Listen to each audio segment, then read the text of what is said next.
Guys, so I hope आप सब बहुत अच्छे होंगे।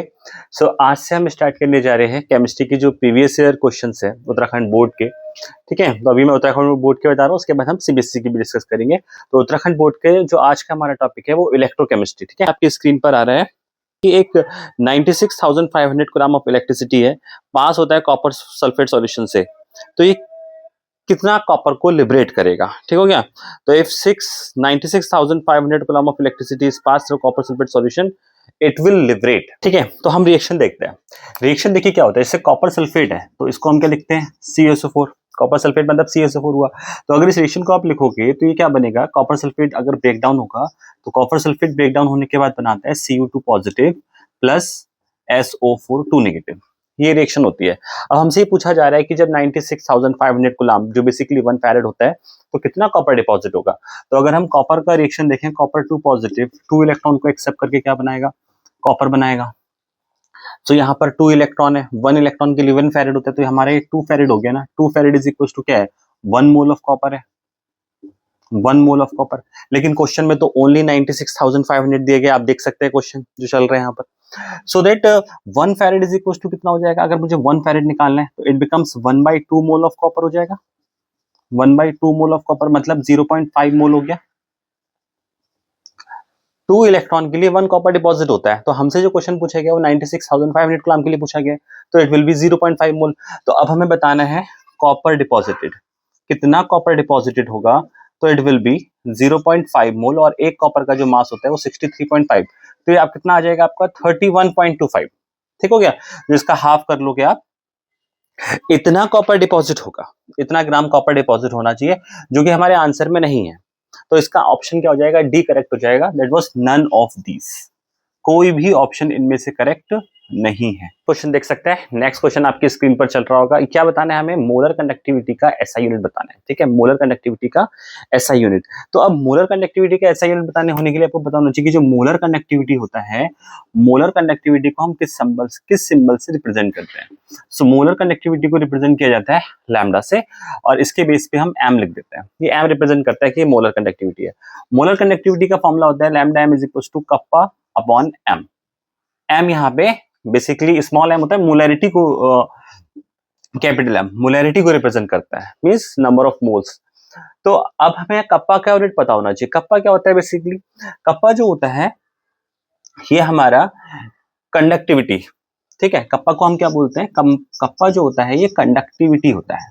This is known as conductivity. और इसका यूनिट क्या होता है? तो इसका यूनिट होता है साइमन मीटर स्क्वायर।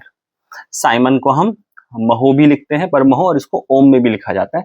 तो इसलिए अगर हम मोलर कंडक्टिविटी का ऐसा यूनिट बनाए तो कप्पा की जगह पे हो जाएगा साइमन मीटर स्क्वायर, कंसंट्रेशन की जगह पे हम मोल लिख लेंगे, तो यूनिट बन जाएगा साइमन मीटर स्क्वायर पर मोल। ये हमारा मोलर कंडक्टिविटी का यूनिट बन गया, which is siemens metre square per mole. देखिए नेक्स्ट क्वेश्चन आपकी स्क्रीन पर चल रहा है। नेक्स्ट क्वेश्चन आपकी स्क्रीन पर चल रहा है। क्वेश्चन पढ़िए क्या लिखा है कि if a current of 0.5 ampere, तो करंट जो हमें गिवन है वो 0.5 एम्पियर का करंट गिवन है, flows through a metallic wire for 2 hours, 2 घंटे के लिए फ्लो होता है। अब हमें ये बताना है then how many electrons would flow through the wire. तो अगर 0.5 एम्पियर का करंट 2 घंटे के लिए किसी वायर के अंदर फ्लो होता है तो कितने इलेक्ट्रॉन फ्लो हो जाएंगे इतनी देर में? ठीक हो गया। इतने टाइम में टोटल कितने इलेक्ट्रॉन फ्लो हो जाएंगे? तो सबसे पहले हमारे पास 0.5 करंट दे रखा है, 2 आवर्स का टाइम दे रखा है, तो पहले हम चार्ज कैलकुलेट करेंगे। Q is equal to IT formula होता है, और Q is equal to IT formula लगाएंगे। Q is equal to I का वैल्यू 0.5 है। अब करंट जो है, टाइम जो है वो हमें आवर में गिवन है, तो हम इसे सेकंड में कन्वर्ट करेंगे। 2 आवर 1 घंटे में 60 सेकंड होते हैं, 60 मिनट होते हैं, 60 मिनट होते हैं, और 1 मिनट में 60 सेकंड होते हैं। तो हम इस वैल्यू को यहाँ पे कैलकुलेट कर लेंगे। ठीक हो गया। एम्पियर सेकंड से आ रहा है तो ये एम्पियर सेकंड कूलम हो जाता है। इस रिजल्ट को अगर आप कैलकुलेट करोगे तो 0.5 2 से करेंगे तो 1 हो जाएगा, 6 6 36, तो ये एक्चुअल में 3600 आ गया, 3600 कूलम आ गया। अब हमसे तो क्वेश्चन ये पूछा है कि कितने इलेक्ट्रॉन फ्लो करेंगे जब 0.5 एम्पियर का करंट 2 आवर्स तक फ्लो करता है। तो अब हमें क्या पता है कि जो 1 फैरेड है, 1 फैरेड में अगर हमें टोटल नंबर ऑफ इलेक्ट्रॉन्स बताने हैं तो ये अवोगाद्रो नंबर होता है 6.02 × 10⁻23 होता है। और ये किसके इक्वल होता है? ये तो 96,500 कूलम के इक्वल होता है। तो ये नंबर हो गया 6.02 × 10⁻23।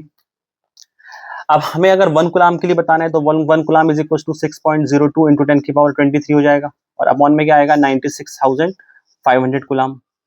हमें तो ये बताना है कि जब 3600 गुलाम है, क्योंकि हमारा जो रिजल्ट आया है वो तो 3600 गुलाम आया ना, इस गुलाम के लिए कितने इलेक्ट्रॉन फ्लो होंगे, तो दोनों ओर आप मल्टीप्लाई कर दो अब 3600 से, 3600 इंटू 3600, ये आपका फाइनल आंसर आएगा।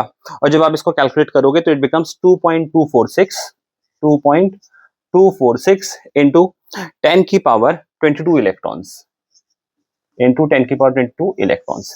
तो अगर 0.5 एम्पियर का करंट किसी वायर के अंदर 2 घंटे के लिए फ्लो होता है, तो टोटल इतने इलेक्ट्रॉन उस वायर के अंदर से फ्लो। स्क्रीन पर क्वेश्चन चल रहा है, आप देख सकते हैं कि फ्यूल सेल क्या होता है और लिमिटिंग मोलर कंडक्टिविटी क्या होती है। तो इसके सॉल्यूशन मैं आपको प्रोवाइड कर रहा हूं, आप नोट कर लीजिएगा। बेसिकली फ्यूल सेल जो होते हैं वो is like a primary cell, जो कि केमिकल एनर्जी को इलेक्ट्रिकल एनर्जी में कन्वर्ट कर सकते हैं। ठीक है, एग्जाम्पल्स भी आप इसके साथ में दे सकते हैं। ठीक हो गया, आपको दे रखे हैं जैसे H2O, CO, अलग अलग टाइप के फ्यूल सेल्स होते हैं, इनको हम एज अ फ्यूल यूज करते हैं। हाइड्रोजन एज अ फ्यूल है ना, मीथेन एज अ फ्यूल। और लिमिटिंग मोलर कंडक्टिविटी, किसी भी सॉल्यूशन की जो मोलर कंडक्टिविटी होती है उसको लिमिटिंग मोलर कंडक्टिविटी बोला जाता है। ठीक है, नेक्स्ट क्वेश्चन देखिए। Next question basically galvanic cell के ऊपर दे रखा है। ठीक है, तो आपको यहाँ पे डायग्राम दिखाई दे रहा होगा गैल्वेनिक सेल का। अब इस गैल्वेनिक सेल में अगर आप लेफ्ट साइड पर देखोगे तो लेफ्ट साइड पर आपको जिंक दिखाई देगा, और अगर आप वहां राइट साइड पे देखोगे तो वहां पे आपको कॉपर दिखाई दे रहा होगा। ठीक हो गया। अब जिंक जो होता है ना, इस वाली जगह पर यहाँ पे बेसिकली गैल्वेनिक सेल में क्या होता है, एक वर्ड याद रखते हैं गैल्वेनिक सेल के लिए, क्या याद रखते हैं, अलोन वर्ड याद रखते हैं। अलोन में ए का मतलब एनोड होता है, तो गैल्वेनिक सेल में हमेशा लेफ्ट साइड पर, क्योंकि एल का मतलब लेफ्ट होता है, एनोड लेफ्ट साइड पर होता है, इस पर हमेशा ऑक्सीडेशन होता है। और एनी का मतलब हो गया ये निगेटिव होता है, एनी का मतलब क्या हो गया, ये निगेटिव होता है। तो एक चीज तो कंफर्म है कि जो हमें ये रिएक्शन सेल दिया गया है, इसमें ये वाला जो साइड है यहाँ पर जिंक लिखा है, इसका ऑक्सीडेशन हो रहा है, और ये लेफ्ट साइड पे प्रेजेंट ऑक्सीडेशन, और ये नेगेटिव होता है। उधर जो सिल्वर हमको दे रखा है वो बेसिकली क्या हो रहा होगा, फिर अगर ये एनोड है तो वो कैथोड होगा, और वहां पे क्या हो रहा होगा, रिडक्शन हो रहा होगा। रिडक्शन मतलब इलेक्ट्रॉन को एक्सेप्ट करना होता है, ऑक्सीडेशन मतलब इलेक्ट्रॉन को रिमूव, लूज करना होता है। और बीच में सॉल्ट ब्रिज भी दिखाई दे रहा है आपको, तो सॉल्ट ब्रिज बेसिकली क्या करता है, इलेक्ट्रिकल न्यूट्रलिटी को मेंटेन करने का काम करता है। तो हमसे इसी के ऊपर क्वेश्चन पूछा गया है कि फर्स्ट पार्ट इसका देखिए, state the direction of electron of flow. Direction of flow क्या हो जाएगा, तो इलेक्ट्रॉन का फ्लो जो होगा वो जिंक से सिल्वर की ओर जाएगा। क्यों जाएगा, क्योंकि जिंक पर ऑक्सीडेशन हो रहा है और सिल्वर पर क्या हो रहा है, रिडक्शन हो रहा है, तो इलेक्ट्रॉन ऑक्सीडेशन से रिडक्शन की ओर फ्लो करेगा, यहां से इलेक्ट्रॉन रिमूव होगा, निकलेगा, और उसको सिल्वर एक्सेप्ट करेगा। सेकंड पॉइंट आपसे पूछा गया है, what is the silver plate, anode और कैथोड। अभी मैंने बताया कि सिल्वर क्या होगा, आपका कैथोड की तरह काम करेगा, क्योंकि गैल्वेनिक सेल में राइट साइड में कैथोड होता है। What will be the happen if salt bridge is remove, अगर सॉल्ट ब्रिज रिमूव कर दिया तो इलेक्ट्रिकल न्यूट्रलिटी डिस्टर्ब हो जाएगी और सेल वर्किंग करना स्टॉप कर देगा। ठीक हो गया। लास्ट पूछा गया है, what will be the value of E cell at equilibrium. तो ये बहुत सिंपल है, अगर आपको ई सेल का वैल्यू इक्विलिब्रियम पे पूछा जाएगा तो ये जीरो हो जाता है, और आपको एक फॉर्मूला भी याद रखना है कि E cell is equal to E naught cell, Nernst equation होती है minus 0.0591 by N log 10 base, ऊपर हम लिखते हैं जिसका ऑक्सीडेशन हो रहा है उसको, मतलब प्रोडक्ट, और अपॉन में रिडक्शन वाले को लिखते हैं। ये हमारी नेक्स्ट इक्वेशन होती है, ये मैंने आपको एक्स्ट्रा बताया है। इक्विलिब्रियम पे ई सेल क्या होता है, जीरो होता है। तो आज की क्लास में हमने 2025 के इलेक्ट्रोकेमिस्ट्री के सारे क्वेश्चन को डिस्कस किया था। आने वाली आगे वीडियोस में हम जो बाकी ईयर्स के क्वेश्चन है उनको और पूरी बुक्स के जितने भी चैप्टर है सारे क्वेश्चन को डिस्कस करेंगे। Thank you for watching.